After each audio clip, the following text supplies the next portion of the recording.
본질적으로 하락이수가 가지고 있는 선천과 후천이라는 것은, 선천은 인생의 전체의 그냥 운인 거예요. 선천은.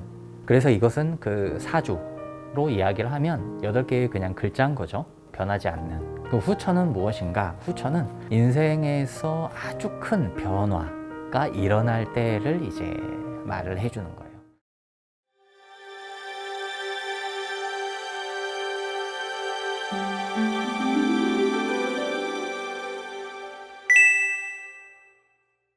평생회원이신 저희 가입자께서 질문을 주신 내용이, 답을 그 댓글로도 드리는데 좀 괜찮았어요. 그래서 제가 그 영상에서 설명을 드리려고, 다른 분들께도 도움이 많이 되실 것 같아서, 동영상 강의에서 설명에 의하면 후천운의 나이가 시작돼도 사실상 90%는 선천운이 그대로 작용하고 후천운은 보조적으로 이게 작용한다고 했다. 제가 이제 그렇게 말씀을 드렸다고 이제 하셨는데, 90%라고 하기보다는 명확하게 말씀드리면 선천 글귀가, 선천 법문이 인생을 이제 완전히 완벽하게 보여줍니다. 그래서 이제 100%라고 말씀드릴 수가 있죠.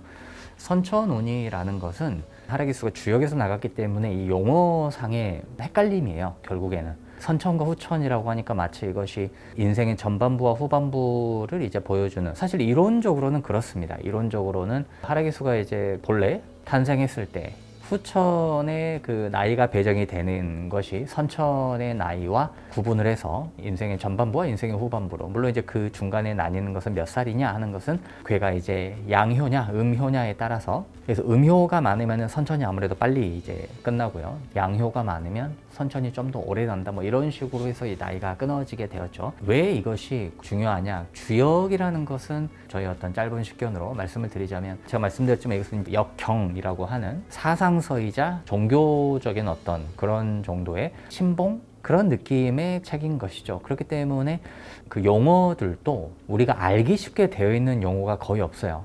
이 스타리더에서 그 하락이수를 이제 제가 감히 여러분들께 말씀을 드리면서, 가급적이면 용어를 좀 쉽게 풀어보자. 그래서 원래는 이제 하락이수에서 대운, 세운, 특히 대운 이런 용어는 원래는 잘 안 써요. 왜냐면 대운, 평생운 뭐 이런 말은 주역에서 나갔다고 하긴 좀 애매하고, 명리 쪽이나 뭐 이런 쪽의 용어, 좀 자미주스도 그렇고 서양의 어떤 그 점성술이나 뭐 이런 것도 다 마찬가지죠. 각자의 용어들이 있죠. 근데 이제 저는 이것을 좀 쉽게 풀기 위해서 대운, 세운 뭐 이런 식으로 이제 그 우리에게 익숙한, 딱 들었을 때 아, 대운은 큰 운이구나, 이런 걸 알기 쉽게 하기 위해서 이런 식으로 용어를 이제 쓸 뿐입니다만, 마찬가지로 선천이라는 말도 인생의 전반부다라는 의미가 아니에요. 이것은 제가 한번 그 영상에서 잠깐 말씀을 드린 적이 있는데, 인생의 전반부다는 것이 아니라 하늘이 내린 인생의 고유한 본질, 본성 뭐 이런 것이다. 본질적으로 하락이수가 가지고 있는 선천과 후천이라는 것은, 선천은 인생의 전체의 그냥 운인 거예요. 선천은.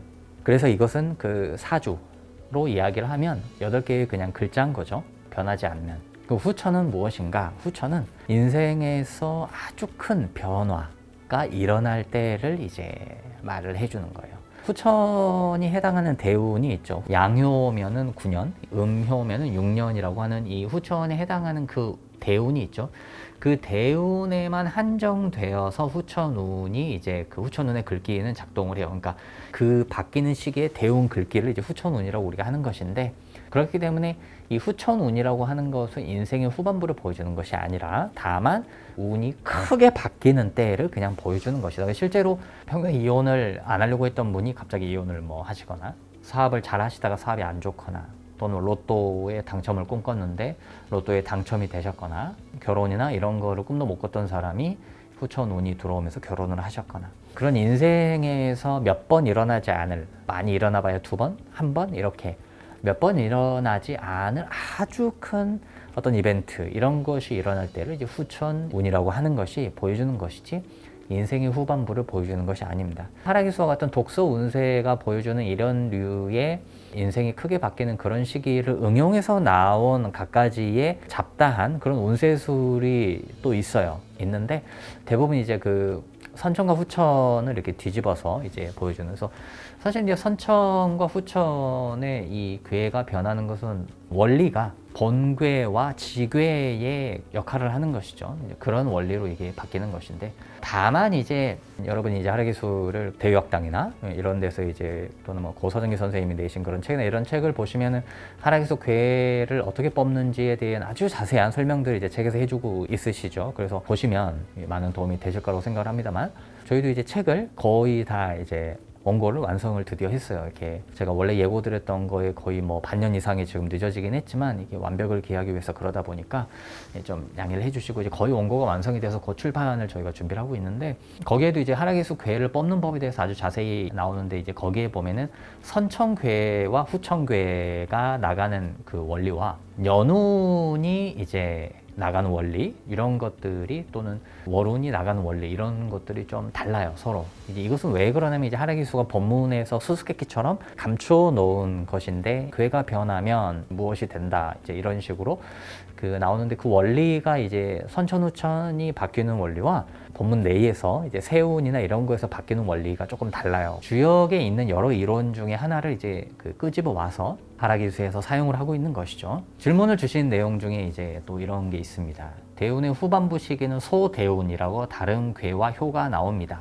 사이트에 보면 대운 후반부는 대운 플러스 소대운이 함께 작용하게끔 화살표와 표시가 있고, 그럼 그 소대운에 진입을 해도 사실상 해당 대운을 90%로 해석하고 소대운은 10% 정도 보조적으로 봐야 하나요? 이렇게 이제 질문을 주셨는데, 맞습니다.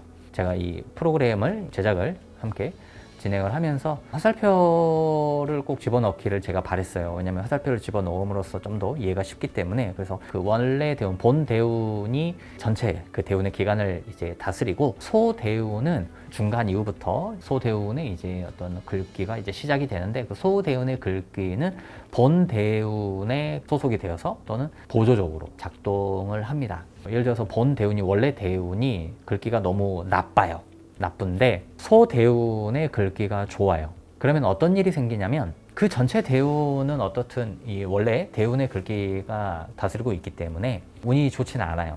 그런데 중간 이후부터는 소대운의 글귀가 작동을 시작하죠. 근데 그 소대운의 글귀는 좋아.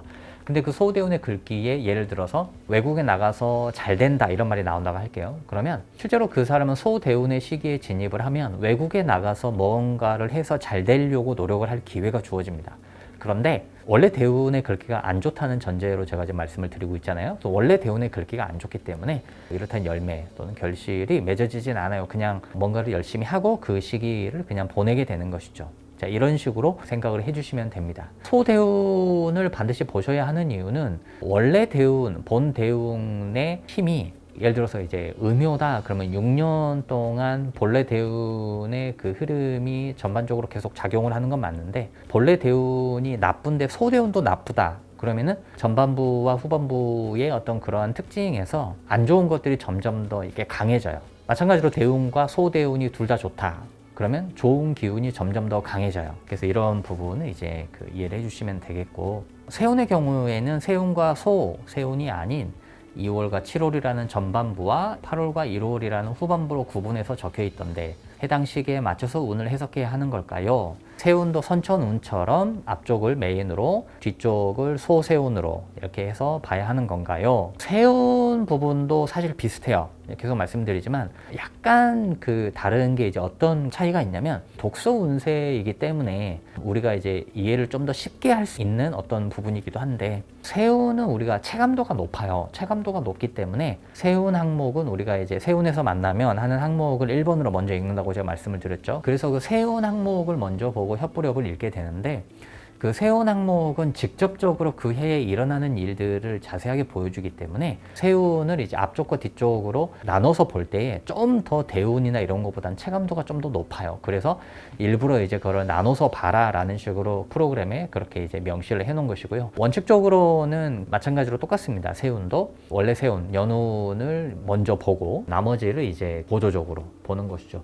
그래서 이것을 이제 숫자로 나눈다면 9대1 뭐 이렇게도 할 수가 있겠습니다만, 저는 이것을 랩을 씌우는 것처럼 이렇게 원래 운이 100인데 중반 이후부터는 위에 하나의 랩이 하나가 더 이렇게 씌워진다, 이렇게 생각을 하시는 게 좀 더 이해가 쉬우실 거라고 생각을 합니다. 비율적으로 이거를 9대1, 8대 이렇게 나눠버리면은 약간 이제 앞에 있는 운이 2라고 하는 부분만큼 작동을 안 하는 것처럼 이해를 하실 수가 있어서, 그것보다는 이 원래 운이 10이고 100인데 중반 이후부터 소운들이 위에 이렇게 랩이 씌워지듯이 오버랩이 되어서 본래 운 안에서 이것이 작동을 한다라는 느낌으로 생각을 하시면, 그래서 그 원래 원운이죠. 원래 대운이나 원래 연운 또는 선천도 마찬가지고 이것이 계속 작동을 해요. 다만 이것이 어떻게 옷을 입고 어떤 방위로, 그러니까 방위가 바뀔 수도 있거든요. 소운으로 나가면 그 방위가 어느 쪽이 좀 더 가미가 되고 이런 어떤 그 종류나 이런 부분에 있어서 영향을 이제 미치는 것이고 보여지는 거, 이런 거지 실질적인 어떤 열매나